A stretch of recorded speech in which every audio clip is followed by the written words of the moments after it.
Hello everyone, so welcome back to my YouTube channel. तो आज का व्लॉग बहुत ज़्यादा स्पेशल है और मैं बहुत ज़्यादा खुश हूँ। आप लोगों के साथ भी शेयर थोड़ा लेट कर रही हूँ बिकॉज़ ऑलरेडी एक सेकंड मिसकैरेज हो चुका है, तो उस वजह से थोड़ा सा छुपा के रखने में मुझे ज़्यादा भलाई लगी। और उसके बाद में अब जाके मैं आप लोगों के साथ शेयर कर रही हूँ। क्या, चलो बताती हूँ। बहुत सारे लोग एज्यूम कर रहे थे कि दीदी आप प्रेग्नेंट हो, बहुत सारे कमेंट्स आ रहे थे कि हो ना हो कोमल दीदी भी प्रेग्नेंट है। काफ़ी अलग अलग मैसेजेस, अलग अलग कमेंट्स और अलग अलग चीज़ें हैं।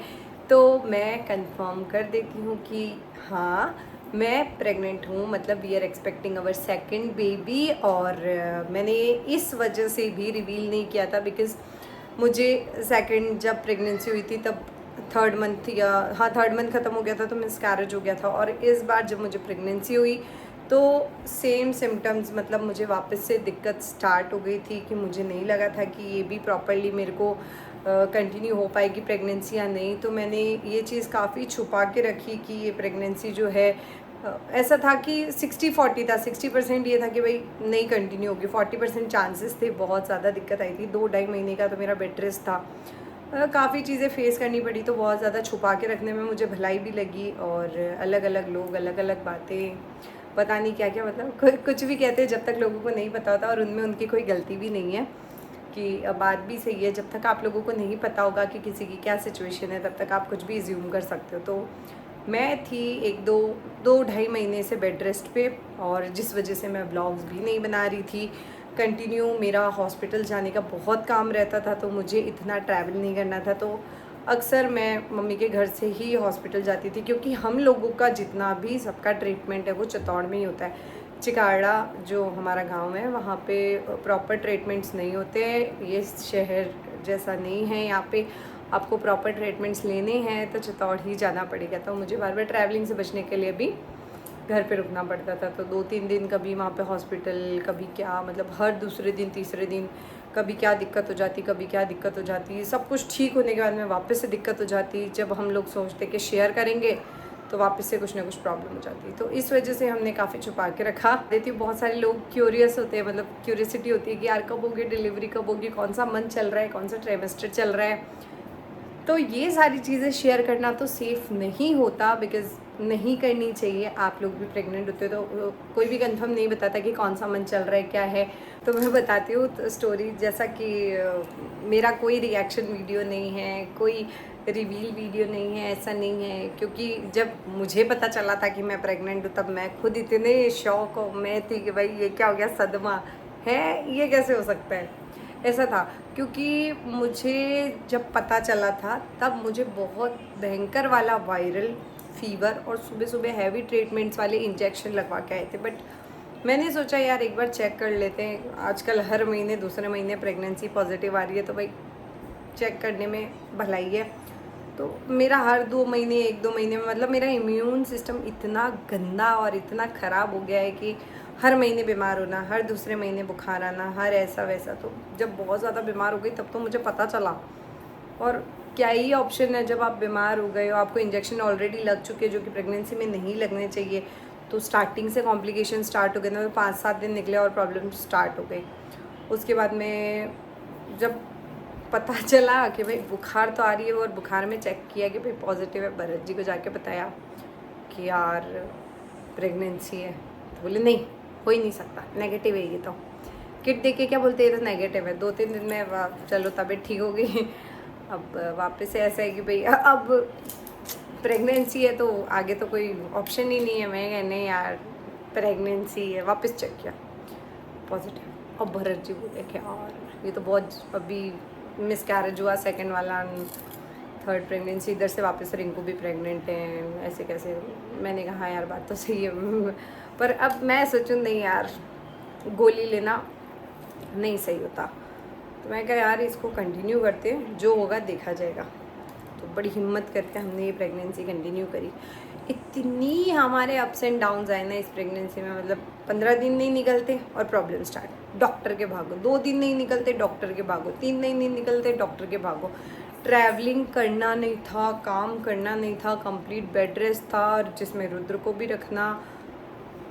लोगों को बहुत सारी चीज़ें नहीं दिखती है, बट जब कोई फेस करता है तो बेचारा उसी का दिल जाता है कि यार कैसे ये सारी सिचुएशन निकली होगी। ऑलरेडी सेकंड मिसकैरेज, उसकी टेंशन क्योंकि 3 महीने का मिसकैरेज था, यहाँ पे तो 10 दिन में ही प्रॉब्लम स्टार्ट हो गई। तो मैं कहा यार ये तो क्या ही कंटिन्यू होगा। और बहुत सारी चीज़ें हुई थी। जो फर्स्ट सोनोग्राफी करवाई थी 5-7 दिन में प्रॉब्लम स्टार्ट हो गई थी मेरे को वापस से। तो उसमें जब फर्स्ट सोनोग्राफी करवाई तो उसमें बोला कि आपका बच्चा तो है नहीं, खाली थैली है और आपको इसको डीएनसी करवा के साफ़ करवाना पड़ेगा। अब वापस से टेंशन कि यार पहले डीएनसी करवाई, उसमें तो प्राण निकल गए, अब वापस से डीएनसी कैसे करवाएं। तो मैं तो भारी टेंशन में, मेरे डॉक्टर को फ़ोन करके बोला मैं क्या, मैंने सोनोग्राफी करवाई है यहाँ पे और ऐसी ऐसी बात है। तो बोले कि भाई आपने बहुत ज़्यादा जल्दी सोनोग्राफी करवा ली, थोड़ा सा वेट करो और देखते हैं, नहीं होगा तो वो बेबी अपने आप निकल जाएगा। तो हम तो पहले भी मतलब रेडी तो थे ही नहीं कि चलो जो होगा देखा जाएगा, बट मैं डीएनसी के फेवर में नहीं थी। वो पेन मेरे को नहीं बियर करना था, तो वो डर मेरे को बहुत ज़्यादा था। प्रेगनेंसी कंटिन्यू उससे भी ज़्यादा, क्योंकि ऑलरेडी एक है, सेकंड मिसकैरेज हो गया, तो थर्ड के लिए मेंटली प्रिपेयर थी नहीं। तो जो भी होगा देखा जाएगा, बट मुझे डीएनसी नहीं करवानी, ये वाली सिचुएशन थी। 2-3 दिन निकले, फिर मेरा मन नहीं मान रहा था। मैंने कहा यार वापस से मैं सोनोग्राफी करवाऊंगी। 2-3 दिन निकले, वापस से सोनोग्राफी करवाने की दूसरी जगह, जहाँ पे मेरे को ये बोल दिया था कि नहीं आपको डीएनसी करवानी पड़ेगी। तो वापस दूसरे हॉस्पिटल में सोनोग्राफी करवाई, तो वहाँ पे सब कुछ ठीक था। बेबी का हार्ट बीट भी आ गया और बेबी के मूवमेंट्स, वो जो कहते हैं ना फर्स्ट जो सोनोग्राफी होती है 7-8 वीक्स में करवाते हैं, वो वाली हार्ट बीट के लिए, तो वो हार्ट बीट आ गई। एक टेंशन तो ख़त्म हुई कि यार ये तो चलो बढ़िया। डॉक्टर से पूछा कि मुझे बार बार प्रॉब्लम क्यों हो रही है, तो बोले कि आपको पहले जो प्रेगनेंसी या जो सेकंड मिसकैरेज हुआ उस वजह से प्रॉब्लम हो रही है, तो आपको थोड़ा रेस्ट करना पड़ेगा।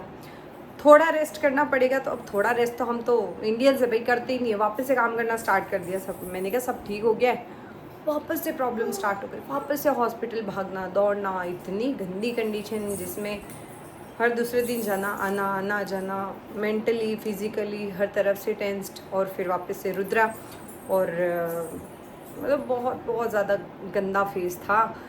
और इसमें मैं क्या रिएक्शन वीडियो बनाती, क्या करती, कुछ नहीं, कि बस ठीक है भगवान की दया से ये या तो कंटिन्यू हो जाए या मुझे कुछ प्रॉब्लम फेस नहीं करनी पड़े और आगे जाके कोई दिक्कत नहीं आए, बस ऐसा कर दो भगवान जी। अब जाके ये सिचुएशन आई है कि अब जाके सब कुछ थोड़ा बहुत ठीक हुआ है। कि मैं ये भी नहीं बोल सकती कि ओवरऑल सब कुछ ठीक है, क्योंकि मेरा सी सेकंड 2 साल पहले ही हुआ है, उसके बीच में एक मिसकैरेज भी है और अभी वापस से प्रेगनेंसी भी है, तो काफ़ी कॉम्प्लिकेशंस आ जाते हैं। और मुझे जहाँ तक सुनने में मिला है कि यार हर सेकंड प्रेगनेंसी जिसकी रहती है उसको बेचारे को कोई ना कोई प्रॉब्लम आ ही रही है इस बार। बहुत हमारे आसपास के जितने भी देख रही हूँ उनको कि भाई मेरे को बेड रेस्ट है, मेरे को बेड रेस्ट है, मेरे को बेड रेस्ट है। और गर्मी की वजह से गर्मी चढ़ जाती है, कभी क्या हो जाता है, कभी क्या हो जाता है, तो बहुत सारी चीज़ें होती है। बहुत कुछ लोग जजमेंटल भी होते हैं, बट नो इश्यूज़। उन लोगों को नहीं पता होता कि भाई आपकी लाइफ में क्या चल रहा है, नहीं पता होता तब तक वो कमेंट्स करते हैं, उसके बाद में उनकी भी बोलती बंद हो जाती है अपने आप। तो ये तो बात थी रिएक्शन की। अब ऐसा है कि यार कंडीशन ऐसी हो गई, घर में एक बहू प्रेग्नेंट है, दूसरी भी प्रेग्नेंट हो गई। अब मैं कैसे, मतलब मेरा इतना था कि रिंकू को झापा करवाऊंगी, रिंकू का काम करवाऊंगी, मेरी देवरानी का सब कुछ करवाऊंगी, ये वो। और जितना भी मैं खुश हो रही थी, जितनी भी मेरी खुशी थी कि भाई सब करवाऊंगी, हॉस्पिटल में तो मैं ही रात रुकूंगी, मैं ही। और मैं तो उसको यही बोल रही थी तुम यहीं रुक जाना, मैं तेरा सब कुछ कर लूँगी, जापा वापा सब अच्छा हो जाएगा। मुझे सब बनाने भी आते हैं, मैंने मोनू के टाइम पे सब सीख लिया। थोड़े दिन में पता चला कि भाई मैं खुद ही प्रेग्नेंट हूँ। अब मैं क्या बोलूँ, अब हम दोनों की सिचुएशन ऐसी फंस गई, हमारी कॉम्प्लिकेशन कितना कॉम्प्लिकेटेड हो गया हम लोगों के लिए। अब उसका ध्यान मैं रखूँ या मेरा ध्यान वो रखे, बेचारी वो भी प्रेग्नेंट, मैं भी प्रेग्नेंट, और मेरी तो हालत ख़राब। तो भी हम दोनों मिलजुल के सब कर लेते हैं। तो जब तबीयत ठीक नहीं रहती तो इधर उधर करना पड़ता है एडजस्टमेंट, और क्या करें, ऐसे ही चलता है। बाकी तो ऐसी हंसी आती है कि अब सोच के, जहाँ पे इतना सोच रहे थे ऐसा वैसा वैसा कि भाई ये करेंगे वो करेंगे, ये शूट करवाएंगे वो शूट करवाएंगे रिंकू का, और रिंकू के शूट में तो मैं खुद ही ढूस।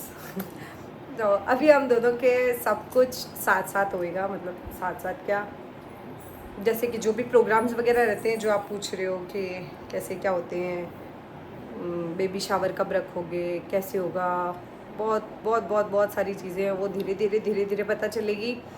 तो साथ में हम चल रहे हैं, तो साथ में सब कुछ हम कंटिन्यू करेंगे। बाकी ये न्यूज़ आप लोगों को कैसी लगी मेरे को बताना। वैसे तो आप लोगों की ब्लेसिंग्स रहेगी साथ में तो कोई दिक्कत नहीं आएगी, और पॉजिटिव वाइब्स एक्सेप्टेड, नेगेटिव वापस से जाओ भाई। ऐसा है कि भाई ठीक है। बाकी दिल से थैंक यू सो मच जो भी मुझे सपोर्ट करते हैं। मतलब मैंने देखा है कि बहुत सारे लोग आते हैं, उल्टी सीधी बातें करते हैं, कमेंट्स करते हैं कि ऐसी वैसी, फिर दूसरा आता है उसको कहने के लिए नहीं तुम्हें नहीं पता, तुमने उसका ब्लॉग नहीं देखा, तुम्हें नहीं पता तो क्यों जज कर रही हो, ये वो इस वजह से तो ऑलरेडी ये कर दिया वो कर दिया। तो दिल से थैंक यू आप लोग जो ऐसा सपोर्ट करते हो, मतलब एक ऐसे खड़े हो ना, बहुत अच्छा लगता है मुझे ये सब देखे। नेगेटिव लोगों को तो वैसे भी मैंने साइड में कर दिया, नेगेटिव क्लैरिफिकेशंस देना भी बंद कर दी कि क्यों मैं ऐसा कर रही हूँ, क्यों मैं वैसा कर रही हूँ। बस ये है कि जो मुझे शेयर करना था मैंने आप लोगों के साथ शेयर किया।